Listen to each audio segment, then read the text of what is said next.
Et voilà, c'est parti. Bienvenue, bonjour à tous. Bonsoir plutôt à tous. Très content d'être là avec vous en direct ce soir encore. Et vraiment, soyez tous les bienvenus sur ce live ce soir. Super. Donc très content de vous retrouver. Et on va continuer puisqu'on est sur une nouvelle série. Et on va continuer d'avancer sur cette nouvelle série. Alors, bienvenue à tous ceux qui arrivent. Très content de vous retrouver. Excusez-moi. Bienvenue à tous. Bienvenue vraiment sur ce direct. Super. Donc bienvenue à tous ceux qui sont arrivés, ceux qui sont déjà là. Et on est content de se retrouver sur ce direct. Bienvenue. Ok. Pasteur Simone, bienvenue. Bonsoir tout le monde. Ok, génial. Bienvenue à tous. Super. Donc on est sur une nouvelle série. En Christ, qu'est-ce que c'est être en Christ? La parole nous parle de tout ça. Et on a besoin de découvrir. On a commencé à... Déjà la semaine dernière, ce qu'on a posé, la différence en Christ par rapport à être en Adam. Et c'est quelque chose déjà d'énorme. Et puis, comprendre ça, c'est fondamental. C'est des choses vraiment fondamentales. Frère Benjamin, salut. Gabriel, Ange, depuis la RDC, que Dieu te bénisse. Bienvenue, évangéliste. Elisabeth, bienvenue. Christiane, depuis Tel Aviv, bienvenue. Et je sais que c'est demain le grand voyage que vraiment le Seigneur te fortifie pour ton retour et pour la suite. Donc bienvenue à tout le monde. Plaisir de vous retrouver et d'être connecté. Geneviève, bienvenue. N'hésitez pas à partager directement. Comme ça permet à des personnes de votre entourage de voir le direct et de se connecter. Vous pouvez avoir des bonnes surprises. Quelqu'un que vous aimez et que vous ne pensez pas comme c'est arrivé va se connecter et va pouvoir écouter la parole aussi, ou des amis aussi, à qui vous voulez communiquer la grâce. Et bien vous pouvez partager le message. Super. Sophia aussi, bienvenue aussi sur ce direct. Donc bienvenue à tous. Donc tout le monde est en train d'arriver, c'est super. Donc on va commencer. Vous connaissez un peu le format. N'hésitez pas à mettre des commentaires, même dès le début ou des questions. Comme ça, à la fin, je garde un temps pour répondre aux commentaires ou citer vos commentaires ou quelque chose que vous voulez ajouter, d'édifiant, participer au débat, ou plutôt à la discussion, à l'édification, voilà, encore mieux.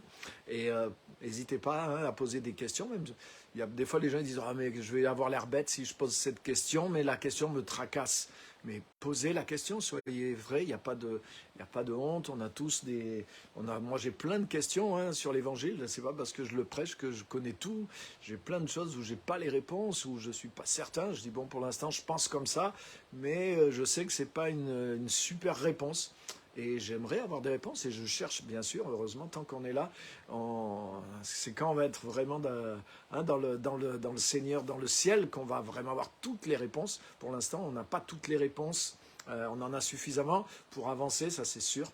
Et on en découvre de plus en plus, c'est sûr et certain. Les réponses qu'on a, c'est énorme. Ah oui, ça c'est sûr, je ne veux pas le minimiser, mais on n'a pas toutes les réponses, donc n'hésitez pas à poser vos questions telles que vous voulez poser en vous-même. Vous serez bienvenus et il n'y a aucune honte, au contraire, c'est la sagesse pour apprendre. Et celui qui pose les bonnes questions, il déclenche des choses extraordinaires. Rappelez-vous par exemple, si le maître de la loi qui a demandé à Jésus, Maître, quel est le plus grand commandement? S'il n'avait pas posé cette question, vous vous rendez compte? On n'aurait pas cette sagesse que Jésus nous a donnée. Le plus grand commandement, c'est celui-là. Et le second, aime ton prochain comme toi-même, etc., etc. Jésus ne reprêche pas sur ça. Vous voyez, si vous lisez les évangiles, Jésus n'a pas prêché sur ça. C'est cette question. c'est parce que c'était une question précise qui a fait sortir ce trésor du Seigneur Jésus-Christ. Donc vous voyez, vos questions peuvent être une bénédiction même pour les autres aussi, qui n'ont pas osé poser la question. Alors qu'ils se la posent intérieurement. Bien sûr, essayez de rester dans le thème. Hein. L'idée, c'est pas de... Après, si vous avez des questions qui ne sont pas dans le thème, posez-les aussi ou envoyez-les-moi en message privé. Et puis, les questions qui reviennent, je pourrais les traiter si j'ai des réponses aussi, bien sûr. Et faire un thème, hein, un live spécial pour répondre à des questions qui reviennent avec plaisir. Sans forcément vous épingler et dire « Ah, c'est telle personne ». N'ayez pas peur. Donc, en tout cas, soyez à l'aise pour participer. Voilà, ce soir. Donc, bonsoir Christophe. Je salue les personnes qui sont rajoutées. Manouchka, Marie-Claude, Joséphine, super, bienvenue. À toi aussi et à tous ceux qui sont là. Très content d'être avec vous. Donc, le thème qui est commencé depuis la semaine dernière, excusez-moi, c'est en Christ. Hein, et c'est une expression qui revient plus de 120 ou 130 fois dans le Nouveau Testament, en lui, en Christ. Donc c'est vraiment quelque chose qui est lourd, hein, qui est lourd de sens et qui doit nous interpeller. Donc, en Christ, qu'est-ce que ça veut dire être en Christ? Qui est en Christ, hein? Je vous encourage, si vous n'avez pas suivi la semaine dernière, de le réécouter, hein, il est sur la page, parce que c'est fondamental. Hein. Être en Christ, c'est aussi par rapport au fait d'être en Adam. Donc, pour bien comprendre ce que ça veut dire être en Christ, il faut avoir écouté le premier message aussi, qui nous montre ce que c'est d'être en Adam. Ok, donc on y va, c'est parti pour aujourd'hui, donc bienvenue à tous ceux qui se sont encore rajoutés, n'hésitez pas à partager, hein, n'hésitez pas à vous abonner sur la page, n'hésitez pas, il y a une page YouTube aussi, page Pierre-Emmanuel Jean, YouTube, n'hésitez pas à aller voir là-bas, il y a par playlist, par thème aussi, il y a plus de 200 vidéos, et j'en ai beaucoup en retard aussi que je vais finir par mettre dedans, et c'est un peu technique, et je n'ai pas le temps de m'en occuper. J'avais quelqu'un qui m'aidait, mais là, j'ai plus personne. Mais la chaîne est quand même alimentée. Il y a plus de 200 vidéos classées par thème. Oui, il faut taper page Pierre-Emmanuel Jean sur YouTube pour la trouver, par contre. Sinon, vous allez trouver des vidéos un peu comme ça. Mais pour aller sur la page et avoir tout, il faut taper page Pierre-Emmanuel Jean. Ensuite, voilà, vous pouvez vous abonner là-bas aussi. Et il y a des ressources, vraiment des très, très bonnes ressources aussi. Donc, ok. Donc aujourd'hui, on va voir quelque chose d'extraordinaire et sur le fait d'être en Christ. Et on va lire dans 1 Corinthiens, chapitre 1er, et au verset 30. 1 Corinthiens, chapitre 1er et au verset 30. Donc souvent, c'est ce que je partageais cet après-midi avec les pasteurs Guy et Simone. Souvent, nous, bien sûr, on vit la vie chrétienne de notre côté, ce qui est logique, puisqu'on fait l'expérience de Jésus-Christ, on fait l'expérience de l'Évangile et on a tendance à analyser l'Évangile ou avoir une interprétation, une compréhension de l'Évangile depuis notre côté, depuis notre point de vue. Hein, c'est un petit peu, pour donner un exemple, c'est un petit peu, par exemple, si vous achetez des choses au marché ou au supermarché, et vous mangez et vous analysez, ah ça c'est bon, ça c'est comme ci, ça c'est comme ça, je préférais à tel endroit, mon poulet est meilleur quand je l'achète chez telle marque ou telle personne, etc. etc. Donc vous êtes d'un point de vue du consommateur.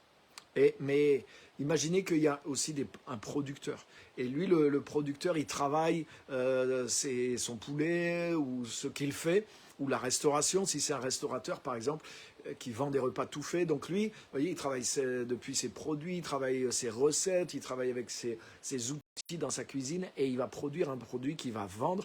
Ensuite, ce produit arrive jusqu'à vous et vous faites l'expérience de ce produit. Donc vous avez, vous voyez, le point de vue depuis un consommateur. Mais lui, le producteur ou le restaurateur, il a un autre point de vue sur le produit et sur l'expérience aussi. Et il y a des choses que lui, il sait que vous ne savez pas, heureusement peut-être d'ailleurs, pour certains il vaut mieux pas savoir, mais des bonnes choses aussi. C'est-à-dire peut-être lui il a cuisiné comme ça, il a mis plus d'ingrédients, peut-être il a son petit coup secret, peut-être il ajoute ça, hein, le truc que vous appréciez, vous ne savez peut-être pas d'où ça vient, mais il y a quelque chose qui vient depuis celui qui fabrique. Eh bien, le salut c'est la même chose. Et pour vraiment comprendre et pour pouvoir vivre surtout pleinement hein, le salut qui est en Jésus-Christ, on a besoin de comprendre les choses depuis le point de vue du Créateur. Pas juste le point de vue du récepteur, du consommateur. Hein, nous, on est quelque part le consommateur. On consomme la rédemption. On consomme ce que Jésus a fait, ce que Dieu a préparé d'avance pour nous. Hein, excusez-moi un peu l'image, mais c'est ça. Dieu est le producteur et nous sommes les consommateurs. Mais Dieu a voulu, et c'est ça toute la sagesse de la parole de Dieu, Dieu pour que l'expérience soit maximale, et qu'on puisse vraiment bénéficier de tout ce que Dieu a fait pour nous, Dieu veut nous montrer les choses de son point de vue. Il veut nous montrer qu'est-ce que c'est réellement ce salut qui est en Jésus-Christ, qu'est-ce que c'est réellement d'être en Jésus-Christ. Et parce que c'est lui qui a préparé tout ça, qui a créé cette grande recette, et il va nous montrer toute l'image, il veut nous dévoiler tous les secrets pour qu'on puisse savoir, voilà tout ce que j'ai reçu, voilà, waouh, mais c'est pas simplement ce que j'ai senti. Parce que bon, il y a des aspects de l'évangile qui nous ont touchés parce qu'on était dans tel besoin, mais on n'a pas vécu encore tous les aspects de l'évangile. Hein par exemple, peut-être que si quelqu'un il a jamais été malade, il n'a pas vécu la guérison, par exemple. Hein, alors que quelqu'un peut-être il y a des chrétiens qui ont été guéris tellement de fois par Jésus et qui sont devenus des consommateurs, excusez-moi, de guérison parce que ils avaient plusieurs problèmes, ils sont passés par plusieurs maladies et le Seigneur les a guéris, tantôt d'une manière, tantôt d'une autre. Et donc, ils connaissent vraiment par expérience hein, de leur côté, en tant que consommateurs, si on peut dire. Mais ils sont vraiment, voyez, des experts un petit peu concernant la guérison. Donc, le Saint-Esprit, justement, nous révèle la parole de Dieu. Et la parole de Dieu, hein, la Bible, et bien sûr le Nouveau Testament qui révèle Jésus, en particulier aussi tout ce que Paul a écrit dans les lettres, qui révèle vraiment toute cette œuvre de Jésus-Christ, d'une manière vraiment précise. Mais tout ça, la Bible, c'est pas Dieu du point de vue de l'homme. C'est pas ce que fait Dieu du point de vue de l'homme. Mais la Bible, c'est justement qu'est-ce que Dieu fait, mais de son point de vue à lui, de son point de vue à lui. Et c'est tellement important de capter ça. Plus on comprend comment Dieu a voulu penser et créer les choses, mais plus on le reçoit. Et c'est pour ça qu'on a le Saint-Esprit. Le Saint-Esprit ne se contente pas de nous permettre de consommer l'expérience depuis notre point de vue de consommateur, si vous voulez. Bien sûr, c'est vrai que c'est lui qui, on pourrait dire le Saint-Esprit, il est comme le serveur. Si tu vas au restaurant, c'est lui qui t'amène la rédemption, hein, bien cuisinée, bien prête à manger, appétissante, pour que tu n'aies plus qu'à absorber et à vivre ces choses-là. Donc le Saint-Esprit, il a ce rôle. Mais le Saint-Esprit, c'est comme s'il veut t'amener en cuisine. Il veut te montrer les ingrédients. Il veut te montrer le cuisinier. Il veut te montrer le temps que ça a pris. Il veut te montrer d'où vient la recette. Il veut te montrer l'origine de toutes ces choses pour que tu comprennes la grandeur de ce que tu as reçu et comment ça va opérer en toi et comment recevoir absolument tout ce qui a été préparé d'avance pour toi. Et c'est pour ça que non seulement le Saint-Esprit nous touche dans l'expérience pour qu'on consomme, entre guillemets, hein, je reprends l'image, pour qu'on fasse l'expérience de la rédemption. Mais le Saint-Esprit, également, il est là pour nous montrer la pensée de Dieu dans la Bible. La Bible, c'est pas même... vous voyez, par exemple, c'est pas l'expérience qu'a fait Paul du salut qu'il a écrit dans ses épîtres. Tu as vu, dans ses épîtres, Paul ne parle pas beaucoup des détails de sa conversion. C'est dans les Actes des Apôtres, c'est pas lui qui l'a écrit même, c'est Luc où on voit les détails de sa conversion. Mais dans les lettres de Paul, bien sûr, il parle un petit peu de son cas, mais très peu. Mais par contre, il te déballe toute la richesse du salut, toute la richesse de ce qu'il appelle le mystère le mystère de Dieu en Jésus-Christ, le mystère de la grâce, le mystère du salut. Donc Paul avait une révélation. Le Saint-Esprit lui a pas montré, c'est pas juste, il raconte pas, ah voilà ce que j'ai vécu, mais le Saint-Esprit lui a montré, voilà ce que Dieu a préparé, voilà ce que Dieu a planifié, voilà ce que Dieu avait voulu, voilà quel était le projet de Dieu, voilà la raison pour laquelle Christ est venu, pour laquelle il est mort, pour laquelle il a été 3 jours dans la terre, comme Jonas, pourquoi il est ressuscité, pourquoi il est assis à la droite de Dieu. Voilà pourquoi il intercède. Qu'est-ce que ça veut dire, toutes ces choses-là? Mais toutes ces choses-là, Paul n'en a pas fait l'expérience en lui-même. Lui, il a fait l'expérience, il savait que Jésus était vivant, qu'il était le Sauveur, il a reçu le Saint-Esprit, il a été guéri. Voilà, il aurait pu parler sur la guérison, j'étais aveugle, j'ai été guéri, j'ai été baptisé du Saint-Esprit. Il pourrait parler de toutes ces choses-là. Mais t'as vu, il ne détaille pas tellement ça. Par contre, il nous révèle les choses du point de vue de Dieu. Il a et c'est ce qu'il dit. Il dit, en lisant ce que j'ai écrit, vous pouvez vous représenter l'intelligence que j'ai du mystère de Christ. Il n'a pas été révélé dans les autres générations comme Dieu l'a révélé maintenant à ses serviteurs, les apôtres et les prophètes. Alléluia. Et Dieu veut le révéler aussi à nous. Donc les choses sont écrites pour qu'on ne s'en éloigne pas, mais on a besoin néanmoins du Saint-Esprit pour nous révéler ces Écritures. Et Dieu nous fait ces choses-là. Donc la parole de Dieu va nous montrer qu'est-ce que c'est d'être en Christ. Mais pas juste du point de vue de mon expérience, pas de mon côté du consommateur, mais depuis le côté du Créateur. Alléluia. Donc 1 Corinthiens chapitre 1 et verset 30. Et je vais vous lire la version en français courant, la nouvelle, NFC, nouvelle français courant. Donc il est dit, au verset 30, mais Dieu, écoutez bien, mais Dieu vous a unis à Jésus-Christ. Et il a fait du Christ notre sagesse. C'est le Christ qui nous rend justes devant Dieu, qui nous permet de vivre pour Dieu et qui nous délivre du péché. Par conséquent, comme le déclare l'Écriture, si quelqu'un veut faire le fier, qu'il mette sa fierté dans ce que le Seigneur a fait. Ça change un peu cette traduction pour ceux qui sont habitués à d'autres traductions. Donc, je vous le relis. 1 Corinthiens 1,30, Nouvelle Français courant. Mais Dieu vous a unis à Jésus-Christ. La traduction seconde, elle disait, c'est par Dieu que vous êtes en Christ, que vous êtes en Jésus-Christ. Donc là, l'expression en Christ, elle est traduite par unis à Jésus-Christ. Dieu vous a unis à Jésus-Christ. Vous êtes rentrés en Christ, comme on a vu hier. On a quitté Adam et on est rentré en Jésus-Christ. La nouvelle naissance, ce n'est pas juste quelque chose qui nous est arrivé à l'intérieur de nous.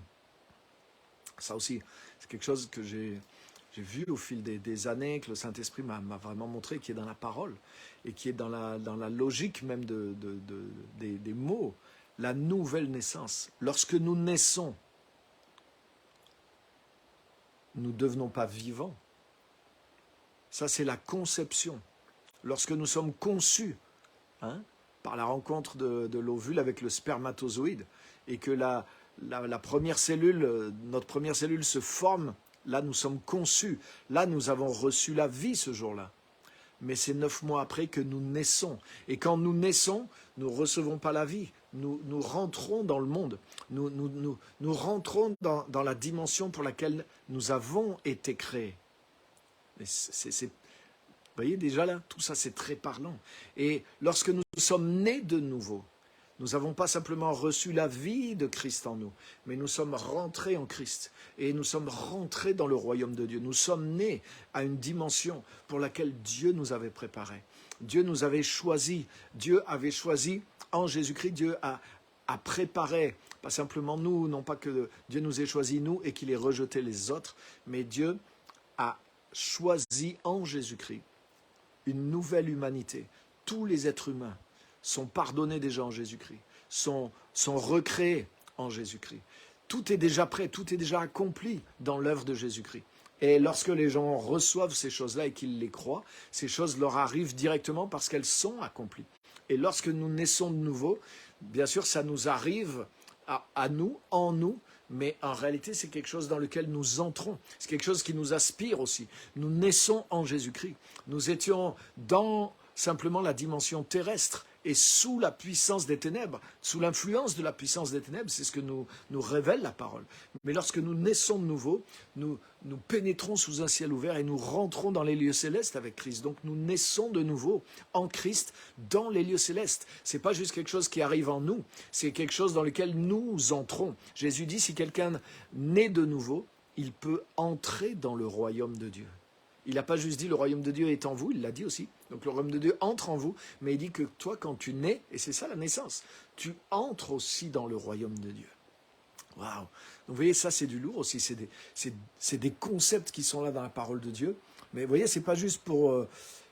ça veut dire c'est lourd de conséquences aussi. La manière dont on voit les choses, la manière dont on saisit l'évangile. Parce que des fois, si je saisis que 3% de l'évangile, j'ai été pardonné de mes péchés et puis un jour j'irai au ciel. Si c'est juste ça mon évangile, mais c'est déjà énorme, je suis d'accord, mais c'est quand même un évangile au rabais par rapport à tout ce qu'il y a dans l'évangile.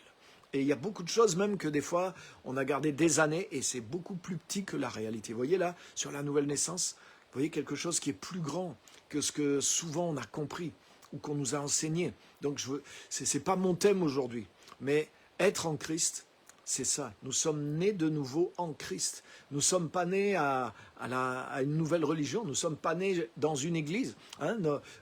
On n'est pas juste rentré dans une église en devenant chrétien, c'est pas « Ah oui, j'ai un nouveau environnement qui est l'église, et puis je sens de temps en temps une chaleur à l'intérieur de moi. Je pense que c'est le Saint-Esprit. » Ah non, c'est plus que ça les amis. Bien sûr, ça c'est des éléments qui font partie de la vie chrétienne, mais être né de nouveau, avoir reçu l'Esprit, c'est être rentré en Christ, être rentré dans quelque chose que Dieu a déjà créé, dans une nouvelle humanité que Dieu a créée en dehors de la création de la terre et des cieux, dans l'éternité. Éphésiens chapitre 1. Donc, quand on rentre en Jésus-Christ, on rentre dans une autre dimension, dans une autre humanité que Dieu a créée, dans lequel il n'y a pas le péché, dans lequel il y a la justice, dans lequel on est agréable à Dieu, dans lequel on est enfant de Dieu. Donc on n'est pas en train de faire tout un tas de trucs pour essayer de lui plaire, pour essayer d'acheter sa faveur, pour essayer d'apaiser Dieu, comme si Dieu était en colère après nous. Et toutes ces choses-là sont réglées au travers de Jésus-Christ. Puisque c'est lui qui a porté notre jugement. Donc il y a plus de colère possible pour ceux qui sont en Jésus-Christ. Il n'y a plus de jugement possible pour ceux qui sont en Jésus-Christ. Waouh, ça c'est gros. Mais Jésus le dit. Il dit, celui qui croit en moi, il ne viendra pas en jugement. Il est déjà passé de la mort à la vie. Donc, vous voyez, il y a tellement de choses qui sont en Jésus-Christ. Donc attention, je ne suis pas en train de dire qu'un chrétien qui est né de nouveau, qui est en Christ, il n'y a aucune condamnation pour lui. Bien sûr, s'il se remettait à vivre comme un païen, pas un païen, même quelqu'un de mauvais, de méchant, s'il se remet à voler, à tricher, à abuser des gens, à faire le mal, à ce moment-là, est-ce qu'il est vraiment en Jésus-Christ? Non, c'est pas possible. Quelqu'un qui est en Jésus-Christ, c'est ce que dit l'apôtre Jean. Il dit, celui qui est en Christ, il est juste, mais il se conduit aussi dans la justice. Donc il y a une cohérence entre ce qu'il est et ce qu'il vit, ce qu'il fait. Mais c'est pas parce que c'est justement parce qu'il est une nouvelle création en Christ qui se comporte d'une façon nouvelle. Et il y a une cohérence, bien sûr. Donc je suis pas en train de dire voilà, qu'une fois que quelqu'un il est en Christ, il peut faire n'importe quoi et qu'il ne sera pas jugé. C'est pas ça que je suis en train de dire. Je suis en train de dire si quelqu'un est en Christ et qu'il est né nouveau en Christ et qu'il vit sa vie normale en Christ, mais il n'y a pas de colère de Dieu sur lui. Il n'y a plus de jugement sur lui, puisque Jésus a déjà réglé toutes ces choses, il a déjà payé. Donc vous voyez, être en Christ, c'est pas juste ce qui nous arrive, mais ce qui nous arrive est la conséquence de ce que Dieu a déjà fait en Christ, a déjà préparé en Christ. Et quand vous avez cru, quand vous êtes né de nouveau, vous êtes rentré en Christ. Et là, le Saint-Esprit, et au travers de cette série, ce que le Seigneur veut faire, c'est vous montrer tout ce que ça veut dire, tout ce que ça comporte être en Christ, toutes ces choses qui sont déjà à vous, dans lesquelles vous êtes déjà entrés. Mais peut-être que vous n'avez pas encore toutes vues, que vous n'avez peut-être pas encore toutes reçues, parce que vous ne les croyez peut-être pas encore à 100%, vous n'avez pas vu que tout ça vous appartient. Donc là, c'est ce qu'on est en train de faire dans cette série. Ça vous va? Ok. Donc, ce verset 30, Dieu vous a unis à Jésus-Christ. C'est par Dieu que vous êtes en Jésus-Christ. Waouh! Déjà, c'est énorme. Donc, il y a une part de l'homme dans le salut, dans le sens où il l'accepte, etc., etc. Mais des fois, on a tendance à maximiser notre part. Je me suis converti. J'ai trouvé le Seigneur. Donc, c'est pas faux non plus. Oui, je me suis converti. Hein. La Bible dit, vous vous êtes converti, hein, en abandonnant le monde et en vous tournant vers le Dieu vivant. C'est pas faux. Hein, vous êtes converti.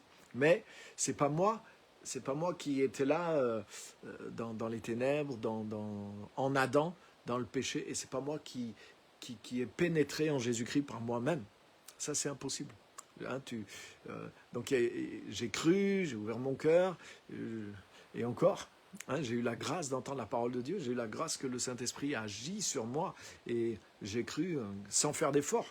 Ça s'est fait spontanément, quelque chose s'est passé, j'ai vécu des choses qui étaient vraies, donc c'était pas difficile de croire. Il s'est passé quelque chose qui m'a absorbé. J'ai juste pas freiné, j'ai juste pas quitté, je suis pas sorti du train, mais c'est un train qui est venu me chercher quelque part. Ça m'est arrivé en fait. L'évangile est arrivé jusqu'à moi avec sa présence, avec le Saint-Esprit, sans le savoir. Je savais pas que c'était ça, mais il y avait une conviction, il y avait des choses quand même surnaturelles, des choses qui interpellaient, qui étaient là. Et puis la foi est venue dans mon cœur. Je me rappelle la nuit où j'ai vraiment reçu le Seigneur, mais la foi, et c'était pas une foi que j'avais avant, moi, parce que moi j'étais même athée avant. Et donc j'avais pas de foi, mais ce jour-là, à force, le Saint-Esprit avait travaillé dans ma vie. Et puis cette nuit-là, j'avais de la foi à l'intérieur de moi parce qu'il arrivait plusieurs événements et j'avais de la foi à l'intérieur de moi. Mais cette foi venait de ce que Dieu agissait dans mon environnement. Et cette foi m'a permis de m'ouvrir vraiment à Dieu et de le recevoir. Et là, quand je l'ai reçu, mais il s'est passé quelque chose d'extraordinaire. Je ne savais même pas que c'était vrai, tout ça. Je ne connaissais même pas l'Évangile. Mais j'ai vécu cette expérience de recevoir Christ, le Saint-Esprit, la présence de Dieu agissait en moi. Et j'ai su que là, ce n'était pas juste Dieu existe dans le monde, dans l'univers. Mais là, j'ai vu que quelque chose était en moi. Dieu a agi en moi. Le Saint-Esprit témoignait à l'intérieur de moi. Et c'est comme ça que ça a commencé. Donc j'ai vécu mon expérience depuis mon côté. Mais j'étais loin de me douter que cette expérience, elle venait de toute une grâce que Dieu avait préparée, tout un projet que Dieu avait préparé en Jésus-Christ. Dieu nous a choisis en Jésus pour qu'on soit sauvés, pour qu'on soit délivré d'Adam, qu'on soit délivré du péché, qu'on soit délivré de l'ennemi, qu'on soit délivré de tout ce que Adam a amené dans l'humanité. Si tu sors d'Adam, tu sors de tout ce que Adam a amené dans l'humanité. Adam a été la porte du péché, Adam a été la porte de la mort spirituelle, de la mort physique, de toutes sortes de maux, toutes sortes de malédictions, de pauvreté, de toutes sortes de galères. Et de séparation avec Dieu, de pas être connecté à Dieu, d'être séparé de la source de vie, d'être pécheur, même si tu voudrais aimer Dieu, le servir, être saint, tu ne peux pas y arriver tant que tu es en Adam, parce que c'est dans ta nature. Mais Christ est venu et il a amené sur la terre justement cette nouvelle création, cette nouvelle dimension d'humanité que Dieu avait préparée en son Fils. Donc Dieu nous avait choisis en Jésus-Christ avant même la création du monde, Éphésiens 1. Et quand Jésus est venu dans le monde, il a manifesté ce salut. Et en entendant l'Évangile, nous avons cru dans ce salut. Et non seulement nous avons été touchés, mais nous sommes entrés dans ce plan, ce projet que Dieu avait préparé en lui-même de toute éternité et qu'il a mis en œuvre en Jésus lorsque les temps ont été accomplis. Alléluia! Donc vous voyez, être en Christ, c'est ça. C'est tout ça. Quand tu es né de nouveau, tu es rentré en Christ. Tu es rentré dans cette nouvelle humanité, dans ce salut. Yeshua, ça veut dire le salut. Et le salut existait. Jésus existe de toute éternité. Dans l'Apocalypse, il est dit par exemple que l'agneau de Dieu a été immolé depuis la fondation du monde. Donc le plan du salut, ce n'est pas quelque chose que Dieu a décidé après la chute ou après Noé pour dire, bon là, il faut vraiment que je fasse un coup fort pour rattraper tout ça. Une opération de sauvetage.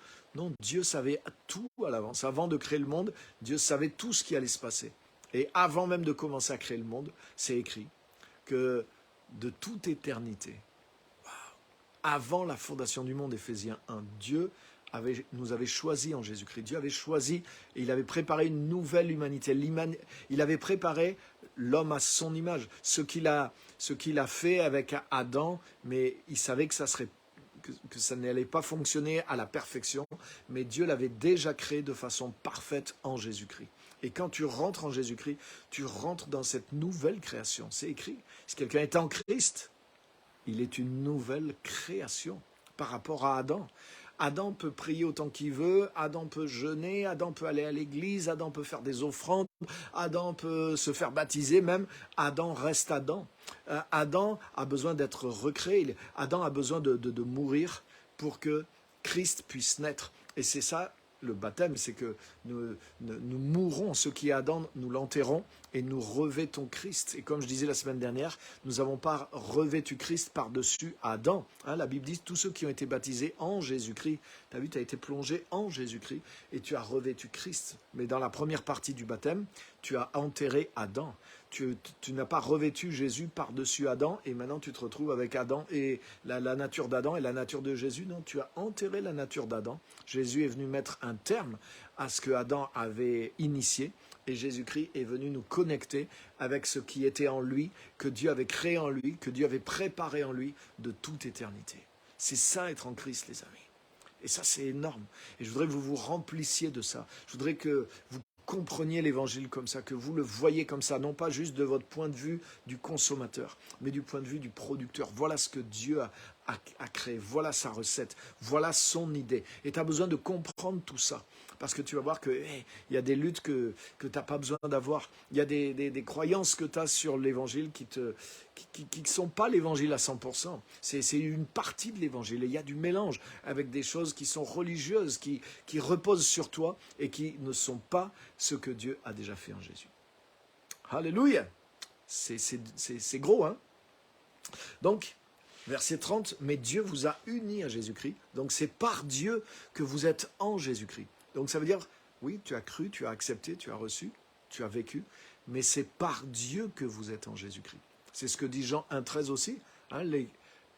Ceux qui ont cru et reçu Jésus, Dieu leur a donné le pouvoir de devenir enfants de Dieu, lesquels sont nés non pas de la volonté de l'homme, non pas de la volonté de la chair, mais de Dieu. Autrement dit, ce n'est pas nous-mêmes qui nous sommes fait naître de nouveau, et ce n'est pas nous qui nous avons pris et qui nous avons mis en Christ.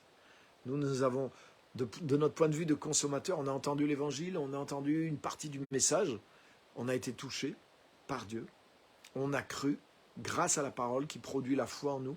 Dieu a mis de la foi en nous pour qu'on puisse croire. Et avec cette foi, ça a été le moyen de saisir la grâce qui est venue au travers de Jésus, qui est venue jusqu'à nous au travers de cette parole. Mais cette grâce qui vient de l'éternité, là où Dieu a déjà créé une nouvelle vie, une nouvelle humanité en Jésus-Christ depuis toute éternité. Et tout ça arrive maintenant jusqu'à nous. Dieu nous donne les moyens de recevoir et d'entrer dans tout ça. Et quand ça s'est produit dans notre existence, mais nous sommes nés de nouveau, nous sommes entrés en Christ. Mais nous ne sommes pas entrés par notre force ou parce qu'on ne savait même pas qu'on entrait en Christ. On a vu qu'il s'est produit quelque chose en nous quand on a cru, de miraculeux. Et ça nous a parlé, quand on a entendu parler de nouvelle naissance, de transformation, tout ça nous a parlé parce que mais oui, c'est ce que j'ai vécu, c'est ce que j'ai expérimenté à ma table en tant que consommateur. J'ai cru le plat et j'ai goûté le plat et waouh, j'ai vécu ça, j'ai vécu une vraie expérience. Amen. Mais cette expérience, maintenant, la parole te révèle ce qu'elle est pour que tu puisses aller beaucoup plus loin dans l'expérience. Et l'expérience, elle te dit, c'est pas juste toi qui as goûté et vécu un truc super, mais ce qui t'est arrivé et que tu as vécu de super, ça vient de quoi? Ça vient qu'à ce moment-là, Dieu t'a mis en Jésus-Christ. C'est écrit, c'est par Dieu que vous êtes en Jésus-Christ maintenant. Donc, au moment où tu as reçu le message, que tu as reçu la foi, que le Saint-Esprit t'a convaincu, que tu t'es ouvert et que tu as été saisi par le Seigneur, et Dieu t'a pris et Dieu t'a fait naître de nouveau en Jésus-Christ. Donc il t'a ramené dans l'éternité. Il t'a fait sortir d'Adam, il t'a fait sortir des conséquences d'Adam. Et il t'a mis en Jésus-Christ pour que tu vives les conséquences avec Jésus-Christ. Ce n'est pas toi qui as fait ce changement, tu as vécu ce changement, mais ce changement, il vient de ce que Dieu t'a uni à Jésus-Christ comme il est là. Il est dit là, tu as été mis en Christ. Et ça, c'est fort aussi. Parce que, regarde bien, si c'est moi, si c'est parce que ce jour-là, j'ai vraiment fait un effort, j'ai cru beaucoup. À ce jour-là, j'ai vraiment ouvert mon cœur. À ce jour-là, j'ai vraiment demandé pardon à Dieu dans les larmes. Ce jour-là, j'ai tellement fait qu'il m'est arrivé cette expérience spirituelle. Mais tu sais quoi, tu peux croire un faux évangile. Tu peux croire, c'est parce que, oui, ce jour-là, j'avais tellement prié, ce jour-là, j'ai tellement cru, j'ai tellement fait un effort dans la foi, ce jour-là, j'ai tellement pleuré. Et tu vas essayer de maintenir ton expérience, au travers de tes larmes, au travers de ta sincérité, au travers de tes cris, au travers de t'efforcer dans la foi. Et il y a tellement de chrétiens qui font ça. Ils essaient de croire, ou ils essaient de se repentir, ou ils essaient de produire quelque chose parce qu'ils pensent que c'est à cause de ça que... Non, c'est Dieu qui nous a mis en Jésus-Christ. C'est pas moi qui me suis mis en Jésus-Christ, mais merci Seigneur, c'est pas moi qui vais m'y maintenir quelque part. Mais c'est Dieu, le Dieu qui m'a mis en Jésus-Christ. Il ne m'a pas mis là pour que je tombe, pour que je glisse. Il ne m'a pas mis sur une pente glissante, quelque chose qui est fragile. Imagine, on était en Adam. Depuis des milliers d'années, tout ça est rentré dans le monde. Dieu a créé son plan dans l'éternité. Il a envoyé son Fils pour que son Fils, par sa mort, vienne détruire cette œuvre et qui nous amène avec lui dans les lieux célestes. C'est une nouvelle naissance. Mais ce n'est pas quelque chose qui va nous échapper comme ça. Ce n'est pas une technique d'équilibre spirituel comme dans le yoga ou la méditation où tu essaies d'être zen. Et puis dès que tu sors et que quelqu'un t'énerve, tout ce que tu as mis 2 heures à construire dans ton mental et dans tes sentiments, boum, ça se casse la figure. Ou dès que tu as une mauvaise nouvelle ou une facture ou quelqu'un qui te téléphone, tout ça s'effondre et tu as tous les problèmes qui ressortent. Non. C'est pas moi qui me suis mis en Christ. C'est pas moi qui me suis mis dans cette paix. Mais c'est Dieu qui a créé ça depuis l'éternité. Il l'a packagé et il est venu frapper à ma porte. Ma porte s'est ouverte et voum, il m'a aspiré dans son monde. Il m'a fait naître de nouveau et c'est par Dieu que tu es en Jésus-Christ. C'est par Dieu que tu as été mis en Jésus-Christ. C'est lui qui t'a fait naître de nouveau. C'est lui qui t'a planté dans son monde. Quand tu as cru, tu as été planté dans son monde et tu es rentré dans quelque chose que lui, il avait déjà créé. Tu es rentré dans un jardin d'Éden qu'il avait planté. Dans l'éternité, tu es rentré dans son plan éternel avant même que le monde vienne, que la chute, le péché, le diable agisse sur la terre. Avant tout ça, Dieu avait déjà créé cet univers en Jésus-Christ. Et ça existait déjà dans l'éternité. Et quand c'est arrivé jusqu'à toi, mais Dieu t'a fait arriver jusqu'à lui. Quand ça t'a touché, toi tu l'as vécu de ton côté, mais Dieu en réalité, il t'a pris et il t'a placé en Christ dans cette œuvre éternelle. Donc c'est pas toi qui t'es amené là-bas, c'est pas toi qui t'es transporté de la terre à la lune, mais c'est lui qui t'a pris de la terre et il t'a mis dans la lune. Donc t'inquiète pas, tu vas pas tomber de la lune comme ça du jour au lendemain. C'est quelque chose qui vient de Dieu, qui est solide, dans lequel tu peux croire, dans lequel tu peux t'appuyer. C'est par Dieu que vous êtes en Jésus-Christ. Pas par vous-même, c'est par Dieu que vous êtes en Jésus-Christ. Alléluia. Ça, c'est fort. Cette pensée-là est énorme par elle-même. Vous voyez, ça aide à voir le salut d'une autre façon. Mais si tu commences à comprendre les choses, à voir les choses comme ça, tu vas voir la force, tu vas voir la grâce, tu vas voir la présence, tu vas voir la puissance. Il y a beaucoup de choses que tu essayes de produire, des fois que j'essaye de produire, qu'on a essayé de produire par notre piété, par nos prières, par nos choses. Et au lieu de vivre cette vie dans laquelle Dieu nous a introduits, au lieu de contempler, au lieu de croire, au lieu de simplement dire « Mais merci Seigneur, je suis là, je suis en Jésus-Christ ». Alléluia. Et je suis dans cette grâce, je suis dans cette dimension. Et je vis simplement ces choses. Je n'essaye pas de les obtenir, je n'essaye pas de les mériter, je n'essaye pas de les croire pour qu'elles arrivent. J'essaye pas de les acheter avec la foi en essayant de... il me faut de la foi, il me faut de la foi, si j'ai de la foi, alors je vais recevoir, alors je vais recevoir. Tu n'as pas besoin de foi pour profiter de ce qu'il y a à toi. Quand je rentre chez moi, je n'ai pas besoin de foi pour dire « Waouh, je vais avoir un toit et j'ai des trucs dans mon frigo ». Je n'ai pas besoin de foi. parce que c'est quelque chose que j'ai déjà. C'est quelque chose dans lequel je vis, quelque chose dans lequel j'habite, quelque chose dans lequel je suis entré, quelque chose qui est là, quelque chose qui est déjà un acquis dans ma vie. Et être en Christ est plus solide même que la maison dans laquelle j'habite. Ce n'est pas un contrat de location ou une maison même qui m'appartient, mais qui n'est pas à l'abri d'une catastrophe naturelle ou même le temps aura raison d'elle. Mais je suis en Christ. Et Jésus dit, demeurez en moi. C'est Dieu qui vous a mis en Christ. Demeurez en moi, vivez en moi, habitez en moi, c'est chez vous. Tu n'as pas besoin de foi t'as pas besoin de foi normalement pour vivre en Christ. C'est quelque chose qui est là. Et la parole te dit pas, et la foi pour pouvoir le vivre. La parole te dit, ça y est, c'est à toi. Et c'est Dieu qui t'a mis en Christ. Que toi, tu as l'impression que tu t'es converti et quelque chose s'est passé à l'intérieur de toi et que maintenant, c'est au fil de beaucoup de luttes et de choses que tu peux grandir et maintenir ce petit feu qui a habité en toi. Mais ça, c'est ce que tu as l'impression depuis ton comté de consommateur. Mais Dieu est en train de te dire, non, non, non. C'est par moi que tu es rentré en Christ. Et être en Christ, ça veut dire tout ça. Et c'est moi qui t'ai fait rentrer en Christ. Donc je ne t'ai pas fait rentrer là pour que ça soit compliqué, que tu ne puisses pas le vivre, que tu aies besoin à chaque fois de faire tout un cinéma pour revivre tout ça, comme si pour revenir, je ne re-signe pas le bail à chaque fois que je rentre chez moi. Hein, je n'ai pas besoin d'aller voir l'agence, d'être sûr que... Non, ça y est, c'est un acquis. J'habite ici. C'est chez moi maintenant. Et je n'ai pas besoin de foi. Je sais simplement. Je sais et du coup, je vis les choses. Et c'est exactement le but de cette série. C'est que tu puisses savoir ce qui est en toi. Être en Christ, ce n'est pas quelque chose qui est là demain, mais c'est quelque chose dans lequel nous sommes entrés. C'est par Dieu que vous êtes en Christ. Et maintenant, regarde.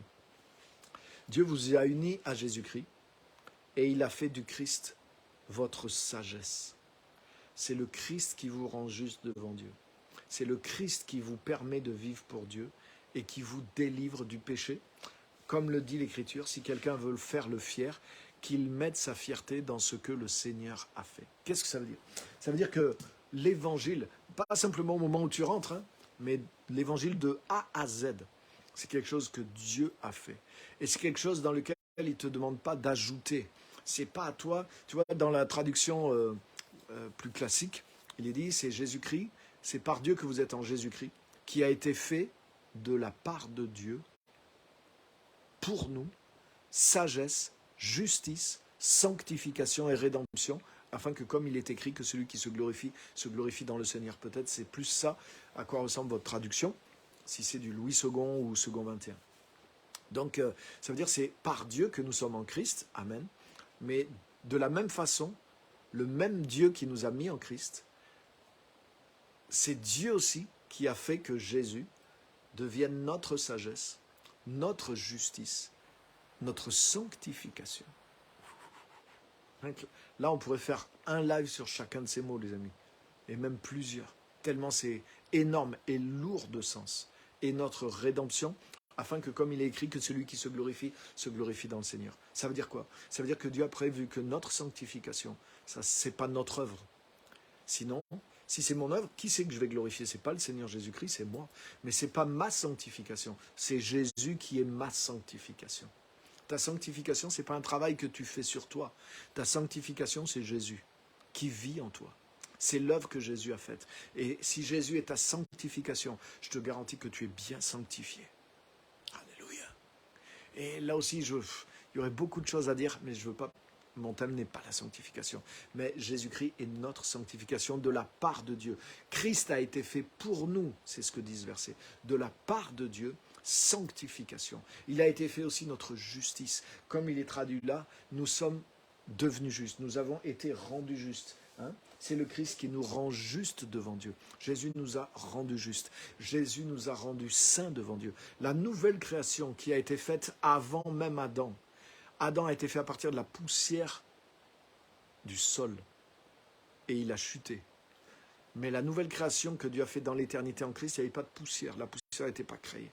Elle a été faite à partir de Jésus-Christ, celui qui est céleste, à partir de matériaux célestes, de matériaux parfaits, de matériaux incorruptibles. Alléluia. Et Jésus est venu pour, en plus, détruire le péché, détruire l'œuvre du péché. Et il est venu amener cette création qui avait été déjà faite en lui d'une humanité nouvelle, une humanité qui plaît à Dieu. Une humanité, j'aime au lieu de sanctification, ils ont traduit ici, dans Français courant, ils ont fait pareil dans Éphésiens 1. C'est le Christ qui nous permet de vivre pour Dieu. Alléluia. Ah, des fois, mais comment je vais faire pour faire la volonté de Dieu? Comment je vais faire pour servir le Seigneur? Et il faut que je fasse ceci, il faut que je me transforme, il faut que je me consacre, il faut... Bien sûr, c'est vrai que si... Il faut que je me consacre, ça c'est vrai. Mais pas dans le sens me consacrer toutes les semaines. Hein, de comprendre que, mais oui, si je veux vivre pour le Seigneur et pour faire sa volonté, mais il faut que j'y dispose mon cœur, Seigneur, c'est ce que je veux faire. Mais ça aussi, ça vient de Christ qui est en moi. Mais la capacité pour le vivre, mais ça vient de Christ qui est en moi. Et c'est quelque chose que Dieu, c'est quelque chose qui m'est naturel. C'est quelque chose qui est naturel à la nouvelle création.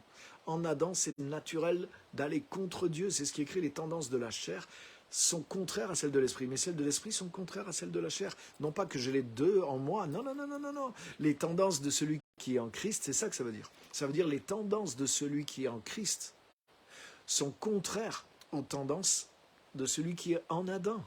Alléluia. Aujourd'hui, et c'est ce qu'il dit dans Romains 8, il dit, vous n'êtes plus selon la chair, puisque maintenant l'Esprit de Christ vit en vous. Puisque vous êtes en Adam, vous n'êtes plus dans la chair, c'est la même chose. Puisque vous êtes en Christ, vous êtes dans l'Esprit maintenant. Donc vous avez les tendances de l'Esprit. Si vous vivez avec Christ, simplement, vous êtes en Christ, vous voulez vivre avec lui, vous voulez faire sa volonté. Mais c'est normal, le Saint-Esprit produit en vous, Dieu produit en vous le vouloir et le faire. Et Dieu nous a mis en Christ, et Christ, il est notre sanctification. Et là, c'est traduit. Christ, c'est lui qui nous permet de vivre pour Dieu. Donc, quand tu es en Christ, tu vis dans cette dimension qui te permet de vivre pour Dieu. C'est-à-dire qui te stimule pour vivre pour Dieu, qui est une seconde nature pour vivre pour Dieu. Tu aimes Dieu et tu vis pour lui, tu respires pour lui, tu as envie de mettre toute ta vie. Et c'est ce que tu fais. Tu vis chaque jour, chaque instant. Tu vis pour lui spontanément. Comme avant, tu vivais peut-être pour d'autres choses quand tu étais dans la chair, parce que c'était ta nature. C'est pas merveilleux? Et tu as vu le salut que Dieu nous a donné, c'est ça. Tu es en Christ et Christ est ta sagesse. Ça veut dire que, waouh, au lieu de te tracasser des fois la tête à chercher des solutions spirituelles ou matérielles, pourquoi ne pas faire confiance à celui qui est ta sagesse? Seigneur, je ne comprends pas. J'arrive pas, si je me triture les méninges, mais j'arrive pas à la solution. Mais Seigneur, je vis en Christ qui est ma sagesse. Alors je vais me reposer sur toi. Je vais te faire confiance. Et je vais dire, mais Seigneur, puisque tu es ma sagesse et que je suis en toi, je suis dans la sagesse. Donc cette sagesse, elle est là carrément. Mais Seigneur, que cette sagesse, elle me pénètre et qu'elle m'inspire maintenant. Qu'est-ce que je dois faire? Comment je dois comprendre? Comment je dois prier? Comment je dois me diriger? Comment je dois saisir ta grâce? Comment je dois saisir ta volonté? Comment je dois saisir ta paix? Comment je dois saisir ta guérison? Comment je dois recevoir ce qui est à moi en Christ, etc. Quelle que soit la question que tu te poses et que tu n'as pas la réponse, tu vis en Christ qui a été fait pour toi de la part de Dieu, sagesse. C'est comme si Dieu t'a donné un deuxième cerveau, et ce cerveau, c'est Jésus-Christ. Dieu t'a donné une autre pensée à l'intérieur de toi, c'est une image, hein, mais qui est Jésus-Christ. Tu vis dans Christ qui est ta sagesse. Et ce Christ, il te rend juste devant Dieu. Ce Christ, il te rend saint, c'est-à-dire dans le sens, il te fait vivre pour Dieu. Là, tu vis en Christ et Christ vit en toi. Donc cette vie de Christ en toi, elle te fait vivre pour Dieu. Ce n'est pas un effort que tu fais, tu dis pas, il faut que je vive pour Dieu, sinon je n'aurai pas des bons points, sinon Dieu sera en colère, sinon Dieu va me punir, sinon je ne pourrai pas vivre telle bénédiction, sinon je risque d'être maudit. Non, ça c'est de la religion. Là, c'est les pensées de quelqu'un qui n'est pas en Christ. Quelqu'un qui est en Christ, il plaît à Dieu. Jésus est ma justice. Donc je vis dans la justice et il m'a rendu juste. Il m'a sanctifié, il m'a rendu saint et sans défaut à ses yeux. J'ai été recréé en lui. Le mal qui était en moi, ça a été zigouillé, ça a été enterré en Adam, c'est fini. Christ est mort pour ça. Mais Christ est ressuscité et je vis dans ce Christ ressuscité, je vis cette vie parfaite que Dieu avait prévue, que je sois en Jésus-Christ, je suis en Christ. Et Dieu m'a mis en Christ et Dieu a fait que Christ soit pour moi ma sagesse, ma justice, ma rédemption, ma sanctification, afin que je me glorifie dans le Seigneur. Waouh, Seigneur, je vis une vie sainte, mais gloire à toi. C'est pas parce que je prie beaucoup, c'est pas parce que je me bats contre les démons de ceci, les démons de cela. Non, non, non, c'est parce que je suis planté en Jésus-Christ et que Christ vit en moi, Christ coule en moi, Christ est ma vie. Si Christ est ma vie, mais c'est une vie sainte qui est en moi. Et Jésus, Dieu a fait que Jésus soit exactement ma sanctification. Donc il m'a mis en Christ justement pour que je sois sanctifié, non pas par moi, mais par Christ. Il m'a pris, il m'a mis en Christ, et il a voulu que Christ soit ma sanctification, qu'il soit ma justice, qu'il soit ma sagesse. Mais il faut croire ça. Mais tu vois, pour le croire, il faut le voir. Et tu vois, des fois, de notre point de vue de consommateur, on vit un peu de ces choses-là. Mais on ne voit pas des fois que c'est si facile et que c'est complet.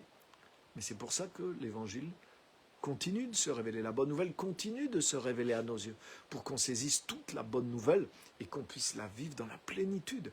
Et c'est ce que Dieu veut. Là, ce message, cette série, c'est des bonnes nouvelles dans la bonne nouvelle. L'évangile est une bonne nouvelle qui est remplie de bonnes nouvelles. Pas juste pour le pécheur, mais pour celui qui est saint, pour celui qui est en Christ justement. Et être en Christ, waouh, c'est vraiment une bonne nouvelle remplie de bonnes nouvelles. Donc voilà pour ce soir les amis. Et je ne vais pas plus loin parce que j'ai déjà un peu mangé sur le temps de réponse. Donc j'arrête là, on continuera la semaine prochaine. Et je vous invite à reméditer 1 Corinthiens 1,30 qui nous dit toutes ces choses absolument extraordinaire. Mais vous voyez, je pense que vous captez le tableau, hein, vous voyez quelque chose. Voilà, c'est pas juste quelque chose qui m'est arrivé, c'est pas quelque chose maintenant, il m'est arrivé un petit peu et maintenant il faut que je rame pour arriver plus loin. Non, non, non, non. T'as vu? C'est tout est déjà bien packagé, tout est déjà parfaitement accompli en Christ. Et à la nouvelle naissance, à ce qu'on appelle nous, notre conversion, bien sûr, c'est notre conversion. Mais tu as vu, ça c'est vraiment le langage depuis notre côté. En réalité, c'est la grâce de Dieu qui nous atteint et qui nous absorbe. Et c'est par Dieu que Dieu nous met en Jésus-Christ. Et ce Jésus-Christ dans lequel Dieu nous met, Dieu aussi, il a fait que ce Jésus soit pour nous la justice, la sagesse, la sanctification, la rédemption, pour qu'on se glorifie dans le Seigneur. C'est-à-dire de ce que le Seigneur a fait pour nous, et pas de ce que nous avons fait en ramant, hein, après avoir reçu 10% du salut. Alléluia. Donc vous voyez, je pense que voilà, tout ça peut vous aider, renouveler votre manière de voir et de penser, et on va aller de plus en plus loin. Imprégnez-vous vraiment de cette série. Donc je vais regarder s'il y a des commentaires et des choses spéciales. Je vois des amens, des amens. Bienvenue à tous ceux que je n'ai pas salués. Valérie et Emmanuel. 1 Corinthiens 1,30. Alléluia. Hosanna. Christ vit en nous. Amen. On est tous vivants en Christ. Et oui, on était morts et on est devenus vivants en Christ. Donc toute cette vie de Christ maintenant, elle est naturelle. Ce n'est pas nous qui la produisons, ce n'est pas nous qui produisons la vie en nous. Hein, c'est comme si on disait, ah oui, mais attention, pour vivre, il faut respirer. Hein. Tu dois respirer. Mais est-ce que tu penses même pas que tu dois respirer? Quand tu y penses, c'est que la respiration fonctionne mal. Mais respirer, c'est un réflexe. Parce que c'est la vie. La vie que Dieu nous a donnée fait qu'on respire. Waouh!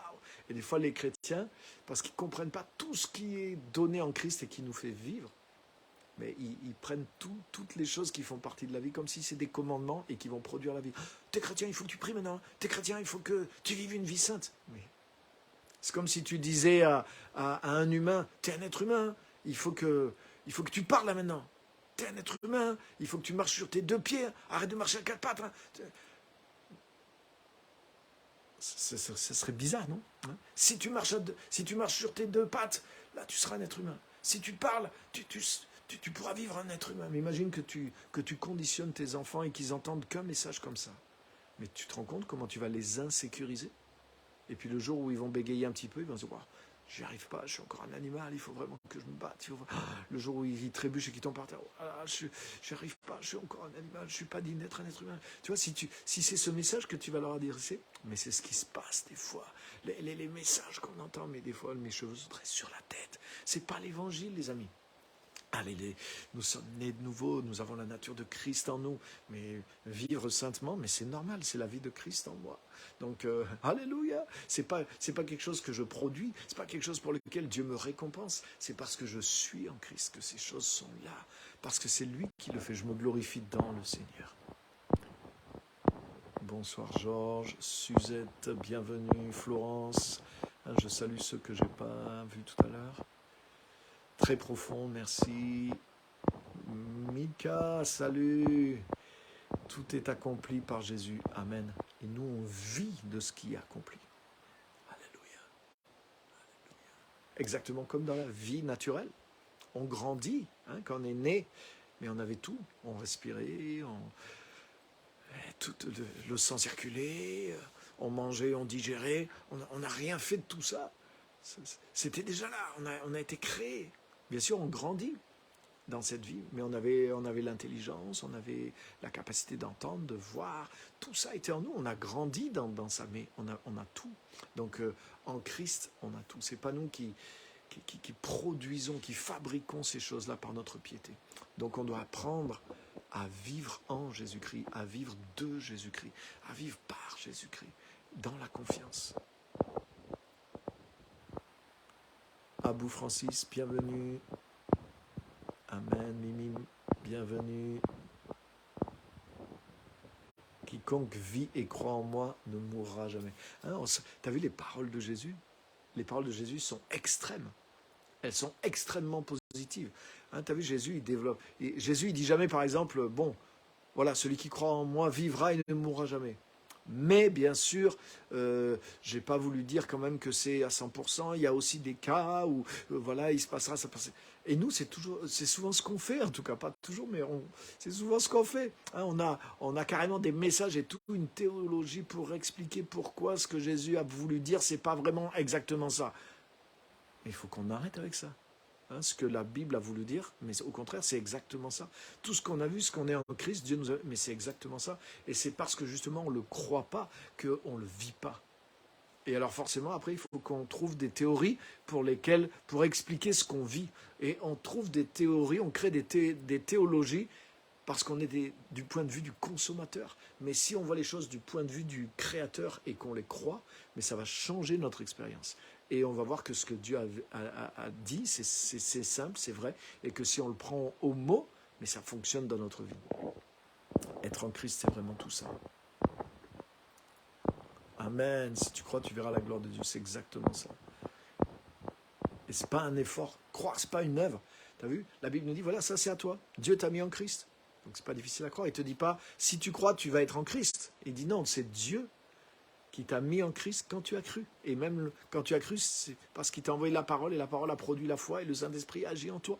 Donc ça y est, maintenant tu es planté en Christ, donc tout ça est à toi. Tu n'as pas besoin de t'efforcer à croire pour pouvoir le vivre. C'est à toi.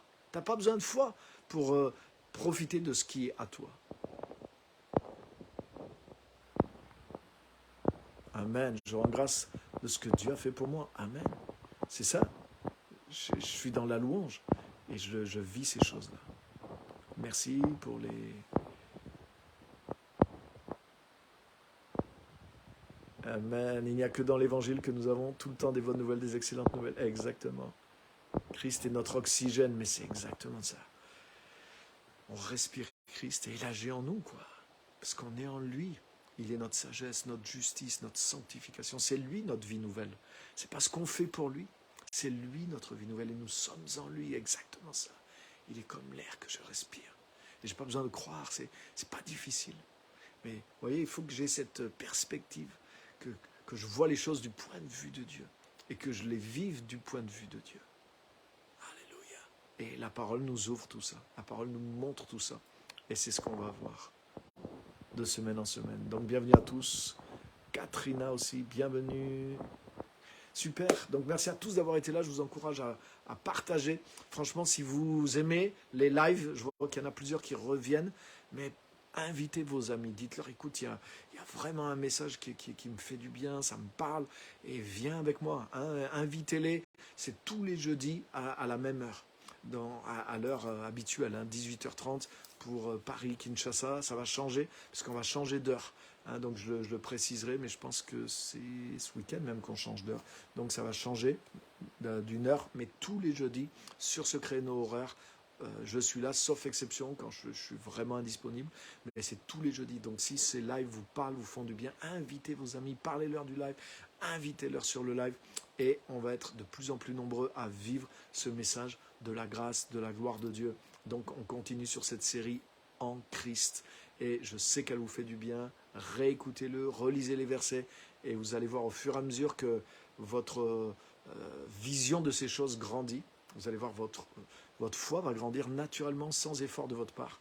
et votre vie en Christ aussi va grandir. Votre expérience va être multipliée. Vous allez voir et vous allez être étonné des choses que vous allez vivre dans l'union avec Christ, et puis même des miracles, des choses dans la gloire de Dieu, mais qui vont arriver sans effort, qui vont arriver parce que Christ vit en vous, vous vivez en Christ et Christ vit en vous. Donc merci à tous d'avoir été là, partagez et rendez-vous la semaine prochaine, que Dieu vous bénisse. Merci beaucoup.